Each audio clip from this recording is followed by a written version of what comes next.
William. Kev's back again. Back again. So this is a bit more you, isn't it? Yeah, love Tremonti. So, yeah, we both love Tremonti. So, if anyone doesn't know about Tremonti, and someone sort of said something in my last video of Tremonti, which has got a lot of views, by the way, so this might get a few. He obviously brought out a song.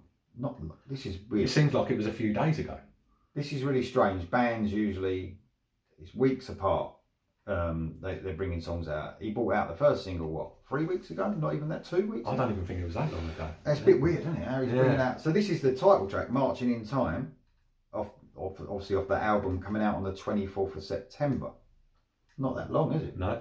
So, yeah, that's good. So, yeah, we love a bit of Tremonti, and let's not forget, because someone mentioned in the other Tremonti video, because I obviously did mention Creed. Okay. And I know, you know, a lot of people, not quite Nickelback hate, is it, for Creed? Not quite Nickelback hate. They were big at the time, though, weren't they? Creed, huge. Yeah. Millions of albums. And sometimes people don't like bands because of success. You know, and that's probably, some of that's got, I know Nickelback, you know, apparently the singer's an arsehole and all that, but the same sort of thing with Creed, isn't it? Yeah. Scott Stapp, he's had a lot of personal problems, and people probably see that and judge the band on that and think he's an arsehole and the bands are arsehole. But you know what? Look what they've done. And I didn't mind some of the Creed stuff. You like some of the Creed stuff? I did, yeah. They were different than the singles as well. A lot of it was quite heavy. And if you actually listen to the first Alter Bridge album, One Day Remains, there's a lot of influences there, obviously carried over from Creed, but with Miles Kennedy then in the band. And of course, Tremonti's done. Is this his fifth? So it must be about 5 now, 5 or 6 maybe. Yeah, and they've been very consistent. Yeah, I like the first album the best. All I Was. That's my favourite Tremonti album. Although every one of them has been fucking good. Good, the last good. one, strong songs on them albums. We've seen them live. Yeah, I think you might have seen them twice. I've seen them once. I'm not sure. You've seen them once or twice? I can't remember where it was now. I think it was at Shepherd's Bush. Yeah. So it was fucking loud. It was almost, and I know this sounds pathetic, you know, metal fans should want it as loud as possible, but man, it was loud. Like you could almost unbearable loud. You could feel it. Yeah, he obviously wanted to, because a lot of this stuff is thrashy, isn't it? Yeah. So he wanted it as loud as possible, but sometimes you have to have it at a level you can handle. Sounds fucking old now. It's true though. It was loud, very loud. But you can't deny it. In fact, when he played the ballads, it was sort of a bit of a relief from all the fucking heaviness and walked out of there fucking half dead. Yeah. But it was fucking good though, and obviously they're a great band. Yeah. And Tremonti's so much more than, I want to say so much more than Creed, but that sounds like I'm having to go at Creed, but sometimes people have not given Tremonti and Alter Bridge a chance because of Creed, because they don't like Creed. What the fuck's that all about? Well, I love the last single that he brought out. That breakdown. What was it called? We're old. I love it though. Whatever it's called, I love it. Kev's not quite as old as me, and that's why probably Kev's musical... So I should be remembering. Yeah. But Kev's musical differences are slightly different. That's probably why, you know, Kev's not into the classic stuff as much, because I grew up with that shit, didn't I? Yeah. But this is we both love Tremonti. Yeah. Great voice, great guitarist, great songwriter. What else can we say about him that we've missed off? I think we've covered it all, really. This is a long song and all. Obviously the title track, you want the title track being a bit longer, don't you? It needs to be epic, doesn't it? Yeah. This is 7 minutes and 34 fucking seconds long of heaviness, hopefully. You ready? Let's do it. Halfway through, which is a song in itself, I'll stop. All right?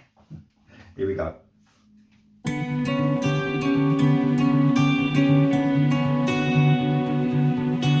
Acoustic guitar.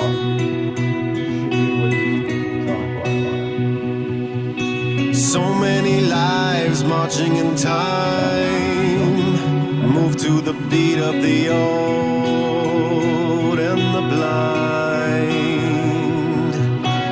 Under the skin, hollow within, sift through the ashes we've all left behind.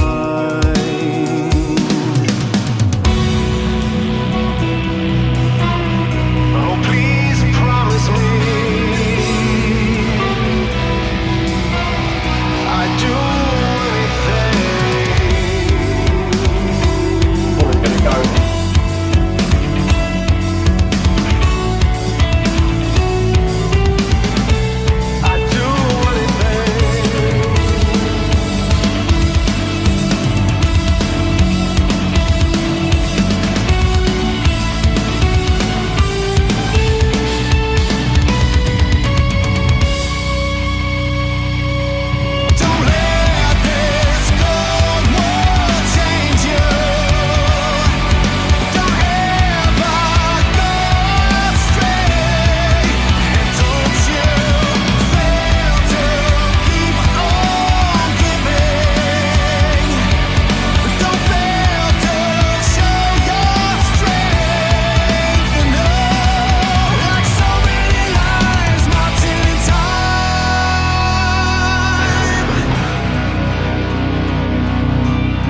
will stop it there because it's going to do something a bit different, I think. Yeah. I love it. I think, I fucking love. What do you reckon? It ain't gripped me as much as the first one, I've got to be honest. But I think because it's now halfway through, I think it's going to do something completely different now. So for me, I think it's going to go either way now. I'm either going to love it because of this, or I'm just going to kind of be like, I can see this coming across live really good. You know, sometimes you hear songs that are studio based and then you think that's going to sound really good live. I agree. There was a weird bit. It hasn't done it the second time round. I don't know if you noticed after the he done like a verse and then like a bridge, and then there was like a weird progressive type thing where the beats were all. It wasn't keeping beat on purpose. Obviously, it's progressive. It was very like weird timekeeping. Yeah. And my head stopped bobbing because of that.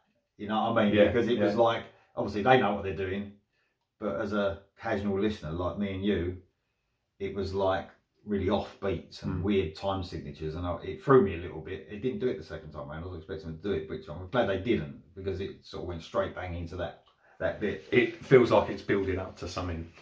His voice, man. Massive. His voice. I was just thinking about that as it has got better and better in it. Yeah. The more, obviously, if anyone doesn't know, he does a little bit in Alter Bridge. If you don't listen to Alter Bridge, he started to sort of, he always done backing vocals, but then he started experimenting on like sharing one song with Miles Kennedy. Then he did a song on his own. Yeah, he's done a couple on his own. He's done no one on the last album, and obviously all these albums are in. But he's got a very distinctive voice as well. Yeah. You'd know, you can't, you know, if this came on but you weren't watching it and it came on, it won't come on the radio. But you know what I mean? You would say, yeah, that's Mark Tremonti. He's got a very distinctive voice. Yeah. And he's like, he knows his limitations as well. He doesn't like fucking, he's not that sort of music anyway, but he ain't going to try and scream like Bruce Dickinson out of Iron Maiden, because he knows, but he keeps to them limitations, and it's great. Do you know what I mean? It's just... They're very tight, aren't they? As a band, like the... Yeah. It's nice to watch a video and watch them playing. You understand sometimes how difficult it must be. Yeah. To play. They actually brought a video out when they released their first album. It was in the studio. You Waste Your Time. Yeah, I think it is. Yeah, and like, so they're actually playing it live, and it was brilliant. Yeah, and it sounded exactly like the record. Yeah, it did. It did. Yeah. Yeah, it was. And they was going mental. I remember watching the band. Yeah, the drummer. I remember watching the drummer. Like, yeah. But no, I really like this. I think it's fucking excellent. I think it again. I think it can grow this one because it's not as immediate as the first song. I think that's what it is. Yeah. It's a bit more complex. The rhythm time changes and all that. So it's a bit harder to listen to. But I think them are the sort of songs that when you've been with the album for a few weeks, you'll be like, that's the brilliant song. But yes, there's some sort of something happening right Something's now. happening. Something's brewing for the second half. For sure. Right, let's listen to the rest of this. Okay. You ready? Yeah.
So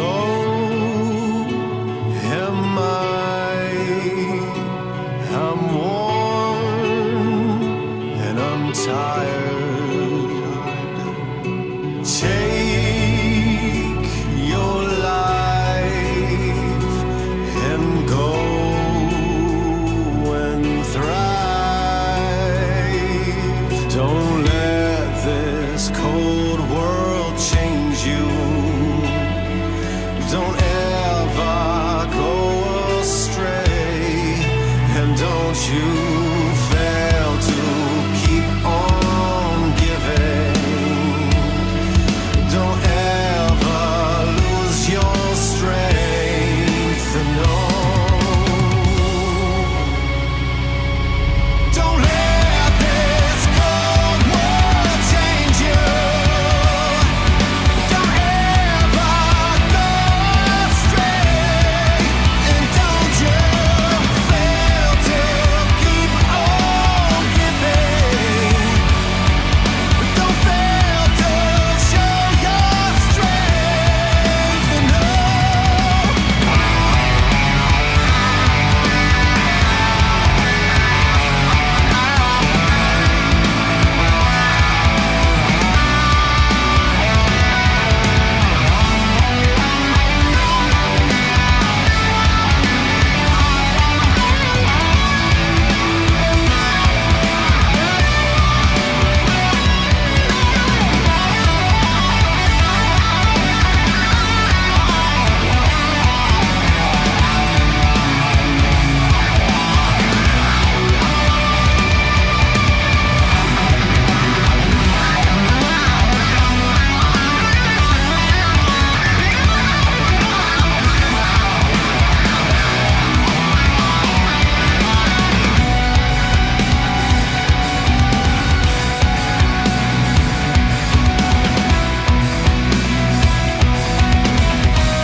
Epic, and I wish that middle part went on for longer. the bit that when we first put the earphones back on. Yeah. It was almost like 2 or 3 different songs in one. Yeah. It's one of them that we said it on one of them Alter Bridge videos. It's like a song that takes you on a bit of a journey. Oh fuck yeah, yeah. I mean, I loved it. I thought it was great. Even showing off a little bit, even there, it might not be as obvious, but it was all about the drumming. Yeah. At the end there. Yeah. You know, if you're a drummer, you would probably know. I ain't, but I could hear how busy the drummer was on that bit at the end, and that was that weird odd time signature thing again at the end there where it played out. Strong finish. I love you're totally right though with that breakdown. I thought it was going to go on a bit longer, or go into the solo. Yeah. But it was great though, and the solo just at first he was doing very simple for him, by the way. Huh? That's what I thought, and then it was. I'm not saying simple stuff. Just I mean them easy bits that me and you can do, you know. Yeah, right. And then obviously, then before it went back into the song, he just done some fucking amazing stuff. Sort of a different sounding guitar. He had like it sounded like he had a wah-wah pedal.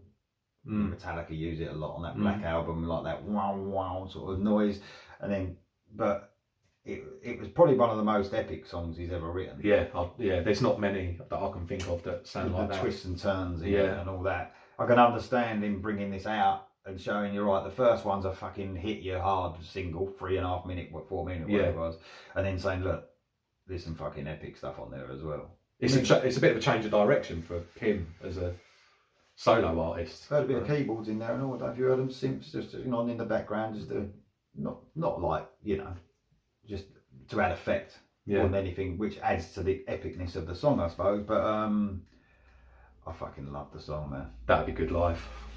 I hope they play that live. And it's a real, I could tell it was growing on me as I was listening to it. So I think that's going to be one that will just get you.